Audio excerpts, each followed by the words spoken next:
All right, welcome back, guys. In this module, we're going to talk all about JavaScript, the language that powers the web. Now, I reckon that I can guess your age based on whether if you recognize this logo. So the people who recognize it, or may have even used it, I reckon that you're probably over the age of 30, or you're just really savvy with your internet history. Now, for those of you guys who don't recognize this symbol, this is the logo for Netscape Navigator, the browser that dominated the 90s. Now, what about these logos? I'm willing to guess that almost everybody will know at least one of these logos, if not all of them. And what do they all have in common? Well, there was one company that invested in all of these startups, and that's Andreessen Horowitz. And the Andreessen in this case refers to Mark Andreessen, who was one of the principal makers of the Netscape Navigator. So in the beginning, way before Chrome or Firefox, Safari, or even Internet Explorer, there was a browser called Mosaic. A Mosaic was something that Mark worked on even while he was at university. And when he finished university, he began to work on Netscape. And at one point, Netscape Navigator held over 80% of the market share in terms of browser usage. Subsequently, there was a huge browser war. And there was a big kerfuffle between Netscape, which was the dominant force, and Internet Explorer. And the result was the death of Netscape and the Netscape Communications Company. But a lot of that technology was transported and incorporated into the modern day Firefox. So when we talk about Mosaic and Netscape, this really was the beginning of web browsing as we know it today. So I want to take you back. We're going to time travel to 1995. And this was the time before Tupac was killed and NSYNC was plastered all over my room, and a time when people would fight each other for the latest version of Windows 95. At this point in time, HTML websites were all form and no function. And when a website did in fact need some functionality, such as retrieving a piece of data that you searched for, or just calculating something, or converting between different units, the website had to send that request to the data server, and it was in the data server where all of this computation and business logic happened, and then it would return the web page that contained the new data. Now, the team at Netscape wanted something a little bit different. They envisioned a future where the web was more dynamic, with animations and real-time user interaction. And in order to enable this, you needed to take away the server and have the code be able to run on the browser. So in order to do this, they wanted to create a small scripting language. The requirements were that this language had to be simple, and it had to be really easy so that even non-developers and non-programmers could use it to add functionality to websites. So they contracted this guy, Brendan Eich, to create that programming language. And as internet history and internet lore goes, Brendan proceeded to sit down with the team, and while there were other people who tried to lose a guy in 10 days, Brendan was able to create JavaScript in 10 days. And now we can't even imagine what the world would look like without JavaScript. So let's try and turn off JavaScript in our Chrome browser and see what we end up with. So if you want to play along with me, you can go into your settings and search for JavaScript, and then it will highlight content settings. And if you click on that, you can navigate to JavaScript allowed, and we're going to switch it off. Now let's go on to Twitter and let's see what that looks like. So we're getting the mobile version of Twitter that doesn't require JavaScript, but you'll see that the design looks completely different from the Twitter that you get on your phone.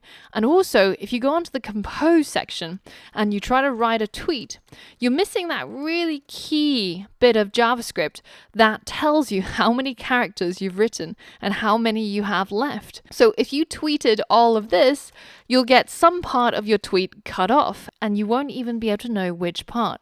So this is Twitter without JavaScript. Now, if I load up the New York Times while I have JavaScript enabled, you can see that we've got all of these ads showing up. So an interesting side effect of disabling JavaScript is you actually end up having an ad-free website where you can see it's trying to load up the ads, but because it requires JavaScript to do so, we end up with an ad-free browsing experience. So there are even people who choose to switch off JavaScript for reasons such as this. But you'll end up running into a huge amount of problems as well.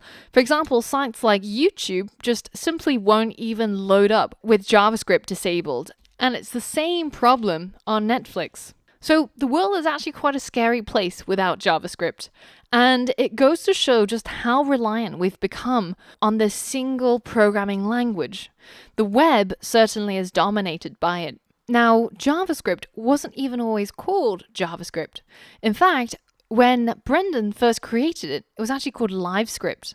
And then the people at Microsoft decided to try and reverse engineer the program, and they ended up with something called JScript. And so there were all these slightly different versions of JavaScript that was being run on the web, and it was starting to get quite confusing.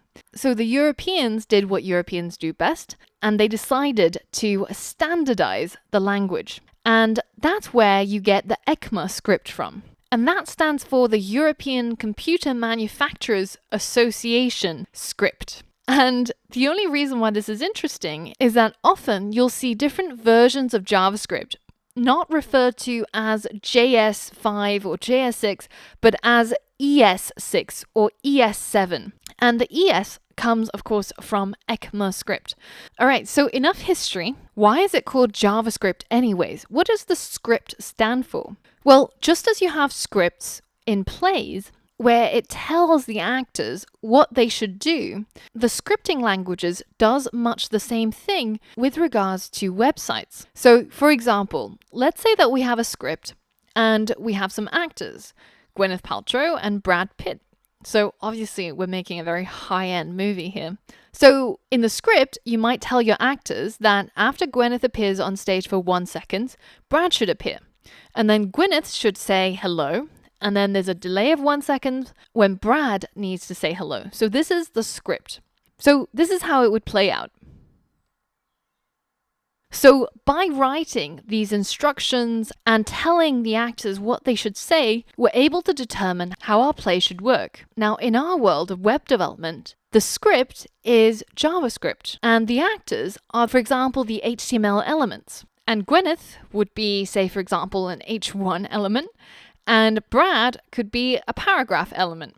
So clearly the web developer's version of a play is much less sexy, but nonetheless, it still can do exactly the same things. So in this case, our script looks more like this. First, unhide H1, then after 1 second delay, unhide the paragraph tag. Then the H1 should change its text to the word hello, and the paragraph tag should change its text to the word world. So let's give that a go.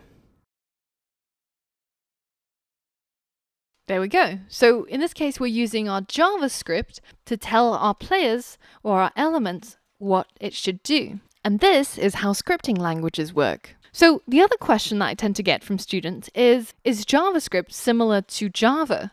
And what exactly is their relationship? And to those students, I often refer to something that a computer science professor once told me, which is Java and JavaScript have about as much in common as car and carpet.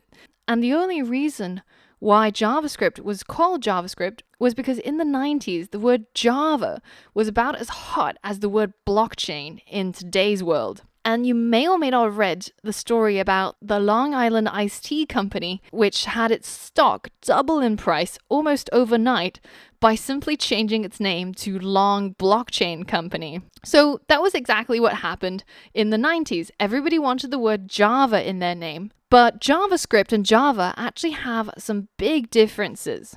And the main difference is that JavaScript is an interpreted programming language, whereas Java is a compiled programming language. So I'll defer to this brilliant cartoon from a TV show called Bits and Bytes from the 1980s to explain this. It's from a really awesome Canadian series, and I'll include a link to the video in the resources section of this lesson. Now, whereas in the olden days, interpreted languages tend to be seen as almost like toy languages. They weren't so powerful, they were very slow, and they had to execute all the instructions line by line. Whereas compiled languages were seen as the more serious languages, and you end up with very fast running programs. Now, today, modern JavaScript is used in all sorts of places. Whereas traditionally it was a front-end language that was meant to add some animations to your website or allow a little bit of user interaction. But nowadays, JavaScript can be seen in frameworks ranging from the front end to the back end and everything in between. And later in this course, we're going to learn about a lot of those frameworks. Now, the other great thing about JavaScript is that it's the one language that is supported by all of the major browsers. While you can use other languages that can be compiled into JavaScript and run on the browser, it is still the language that powers the web. And this is evident from the popularity of JavaScript.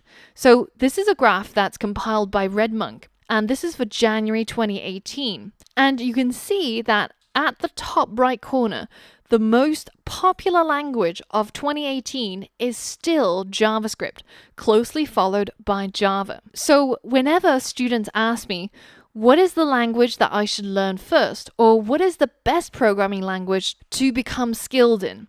I tend to tell them that, well, that depends on what you want to build. If you want to build an iOS app, then that means you should learn Swift. If you want to build an Android app, then you need to know about Java.